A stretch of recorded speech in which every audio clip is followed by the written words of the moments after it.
Welcome back to our student presentations. We will continue this afternoon session with Alannah McKibben. Alannah lives in Marengo and attends Iowa Valley High School. The title of her project is Care Bag Project.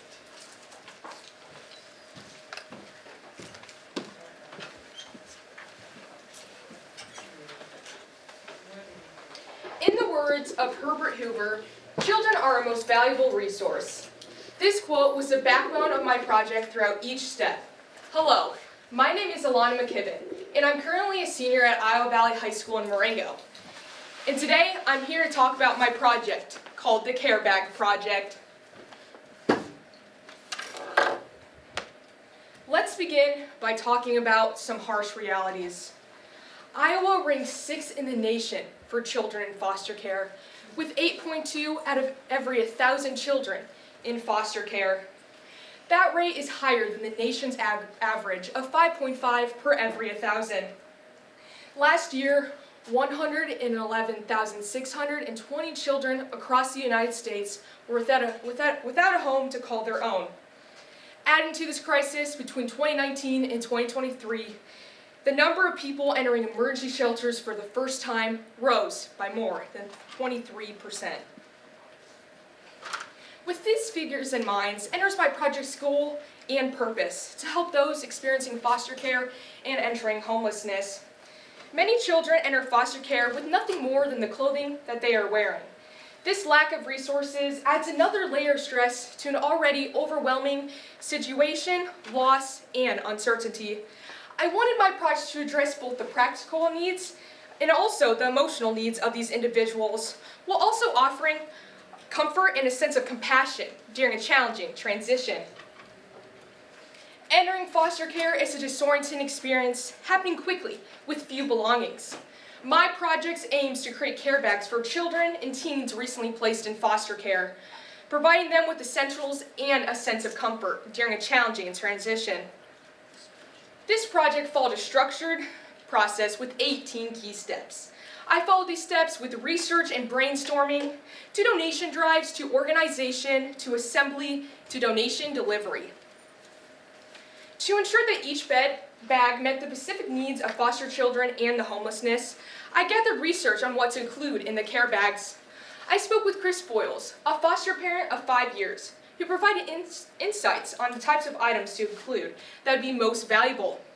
Chris highlighted items like hygiene products, blankets, water bottles, granola bars, stuffed animals for younger children, and journals for teens, and a backpack they could use for school or other purposes.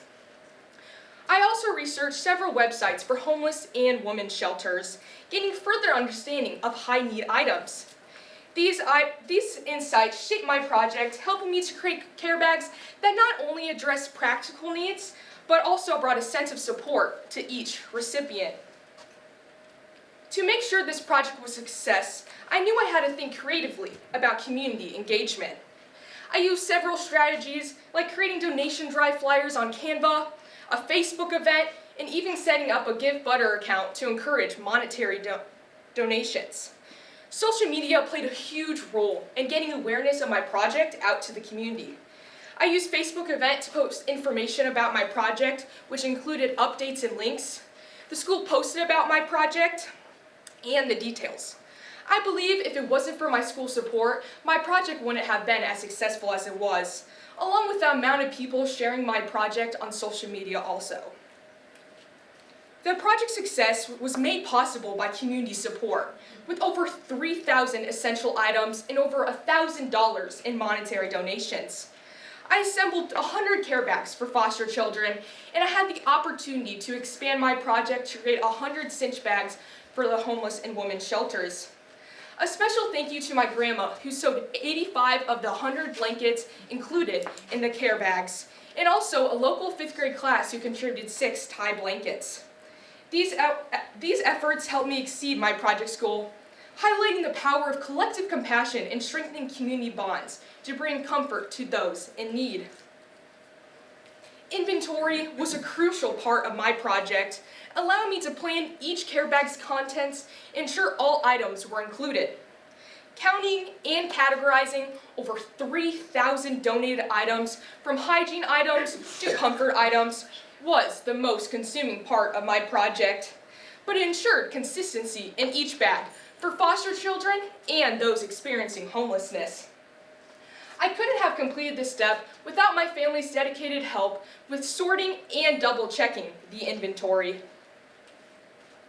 Leading the Marengo FFA chapter through 2 different assembly days was a rewarding part of this project. I organized each step, assigning roles to volunteers so that all items, hygiene products, comfort items, and personal touches were effectively packed. With the enthusiastic support of my FFA peers, we packed all 200 bags quickly and carefully, ensuring each was completed and thoughtfully organized. Each of the care bags was thoughtfully designed to meet the specific needs of the recipients. The foster care bag included a backpack and a cinch bag filled with a brush, a comb, toothbrush, toothpaste, a coloring book or journal, a writing utensil, a water bottle, water flavoring packets, a cozy blanket, body wash, deodorant, and a loofah. For individuals in homeless shelters, the care bags were packed with essential items that promoted dignity and self-care, including body wash, shampoo, a loofah, toothbrush, toothpaste, a water bottle, deodorant, a razor, and a comb. Both sets of care bags were created to address immediate needs while also offering a sense of care and support. To ensure donations reached those in greatest need, I coordinated with several organizations. I initially contacted Families Helping Families to donate the care bags, but they recommended 4 Oaks, where the bags could better support children entering the foster care system. I then donated all foster care bags to 4 Oaks. For the cinch bags, I split them between Willis Dady and Waypoint, which they're planning on using this upcoming holiday season as gifts. Items that didn't fit into care bags were donated for maximum impact. Feminine products to the women's shelter, toys and art kits to the University of Iowa's Children's Hospital, and a box of new underwear, clothes, and socks to Families Helping Families clothing closet. As a meaningful gesture of gratitude, I wrote thank you letters to every contributor of the Care Bag project, using a donation tracker to make sure no one was overmissed. Each letter detailed items that were either purchased with their monetary donations or with items that they donated as well, showing the impact of their generosity. I also expressed thank yous to churches, schools, and community groups, and even created a Facebook post to publicly acknowledge donors, fostering community spirit and inspiring future involvement. Flexibility was a crucial part of this project, especially when unexpected changes arose. When Families Helping Families couldn't directly distribute foster care bags to the foster children, I pivoted to partner with 4 Oaks, ensuring that each bag reached foster children directly. On assembly day, unexpected rain expected a quick shift indoors, but we remained to stay on schedule. With the surplus of donations, I was able to expand my project to not only include foster care bags, but also care bags for homeless and women's shelters. This adaptability allowed my project to make an even broader impact, reaching more people than I had originally planned. The project had a meaningful impact, offering essential items and a reminder of community support. I exceeded my project's goal of 100 bags, creating 200 bags, 100 for foster children and 100 for women's and homeless shelters. The 4 Oaks coordinator was impressed by my donation scale and quantity, affirming their purpose to bring comfort and dignity. This project was a journey of growth, where I developed leadership and community engagement and project management skills. I learned valuable lessons in flexibility, outreach, follow-through, gaining a deeper appreciation for what I have. Seeing my community unite and knowing my efforts would truly make an impact foster children and homelessness was deeply rewarding. I also gained insights into the foster care system and the struggles of homelessness, reinforcing the importance of community support for these individuals. I am passing this project off to Minnie Driscoll, a teacher at Iowa Valley High School in Marengo who leads our Silver Corps program. She plans to either offer this as a class unit or as a silver cord opportunity in the spring. I prepared a teacher plan and a project outline for Mrs. Driscoll, guiding students to learn more about Hoover's impact and organize a donation drive for foster children, homeless shelters, and women's shelters. This will allow future students to continue supporting my community. My project reflects the humanitarian efforts of Herbert and Lou Henry Hoover, who dedicated their lives to helping less fortunate populations. During World War I, Herbert Hoover organized massive food relief efforts for millions of civilians in war-torn Europe, especially children in Belgium. Inspired by his work, my project provides care bags for foster children and individuals experiencing homelessness, aiming to offer comfort and stability during challenging transitions.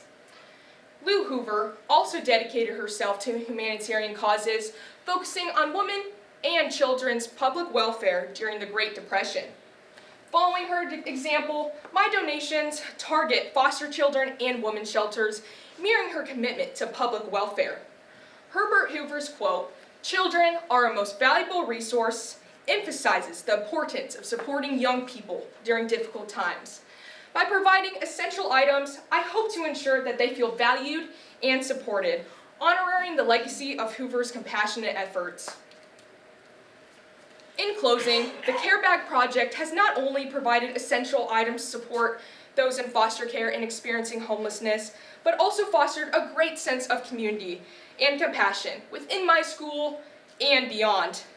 This journey has reminded me of the power of collective action and how each of us can make a difference, no matter the scale of contributions. As we reflect on my project, I encourage each of you to consider, what steps can you take to support those in your community? Together, we can continue to uplift and empower those facing challenges, ensuring that every individual feels valued, cared for, and seen. Thank you for your time, and let's keep the spirit of compassion alive in our hearts and actions, just as Herbert Hoover did. Thank you. Are there any questions?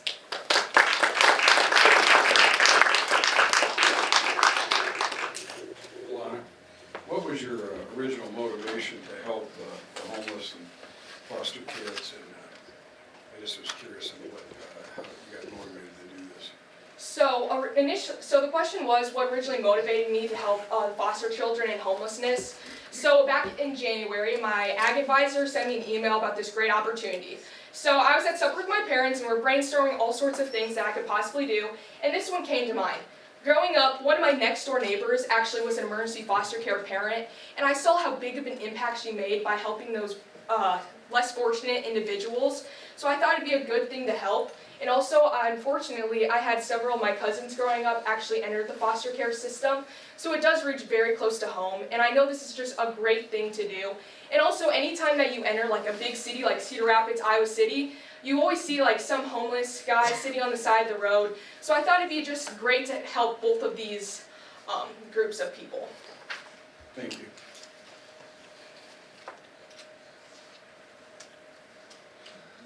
So I got a question. So this is fantastic. Do you have plans outside of just handing it off to your teacher next year to continue on with your involvement in this project? The question was, what, instead of just like handing it off to my teacher at my school, what is other things I can do to contribute to it? I thought about this a lot actually. So initially, like extending my project, like I said before, was adding homelessness, and I do believe, even though I am in college, I can still continue to do this. I've done many different varieties of community service projects over my years in high school, and I think this is a very important area that we all need to touch on. So I do believe, even though I'm passing on to her, I will still be in communication with her. I may come in, talk to her classes as well, and also just even still put out the works, kind of being like a co-chair, even without even necessarily being there. So that's what I'm going to do to help continue the project with still me being involved. Thanks. And where are you going to college? I'm going to Luther College in Decorah. So that is kind of like 2.5 hours, but yeah. So what's your major? Nursing. Nursing? Okay. Yeah. Thanks. Are there any other questions? All right, well, thank you. Okay, thank you so much.